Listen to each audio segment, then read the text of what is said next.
Hello all, welcome back to my channel. இந்த வீடியோல என்ன பார்க்க போறோம்னா, சோளத்தோட மருத்துவ பயன்கள் தான் பார்க்க போறோம். வீடியோக்குள்ள போறதுக்கு முன்னாடி ஃபர்ஸ்ட் டைம் நம்ம சேனல் பார்க்குறீங்கன்னா சேனலை மறக்காம சப்ஸ்கிரைப் பண்ணிக்கோங்க. இந்த சேனல் மூலியமா யாராவது ஒருத்தவங்க பயனடைஞ்சா கூட எனக்கு ரொம்ப நன்மை தான். வாங்க வீடியோக்குள்ள போகலாம். சோளத்துல புரோட்டீன், ஃபைபர், பொட்டாசியம் மற்றும் பாஸ்பரஸ் போன்ற ஊட்டச்சத்துக்கள் இருக்கு.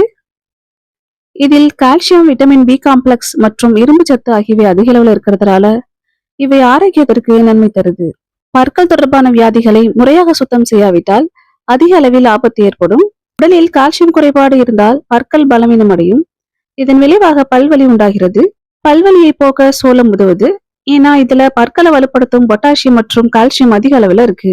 அஜீரணம், மலச்சிக்கல் பிரச்சனைக்கு வழிவகுக்குது. இது போன்ற பிரச்சனை உள்ளவர்கள் சோள ரொட்டியை கட்டாயமாக உணவில் சேர்த்துக் கொள்ளலாம். இதில் நல்ல அளவில் நார்ச்சத்து இருக்கு. இது செரிமானத்தை மேம்படுத்துவதோடு குடல் இயக்கத்தை மேம்படுத்துது. சோளத்தில் அதிக அளவில் கால்சியம் மற்றும் இரும்பு சத்து இருக்கு. இது உடலில் உள்ள இரும்பு சத்து குறைபாட்டை சமாளிக்குது.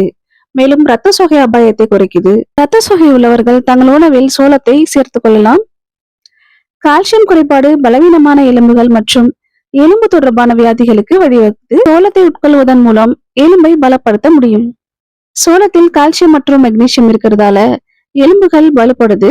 இது கீழ்வாதம் மற்றும் ஆஸ்டியோபரோசிஸ் அச்சுறுத்தலை தடுக்குது. இந்த மாதிரி ஹெல்த் சம்பந்தமான வீடியோக்கள் உங்களுக்கு தேவைப்படுதுன்னா சேனலை மறக்காம சப்ஸ்கிரைப் பண்ணிக்கோங்க. உங்க ஃப்ரெண்ட்ஸுக்கும் ஷேர் பண்ணுங்க.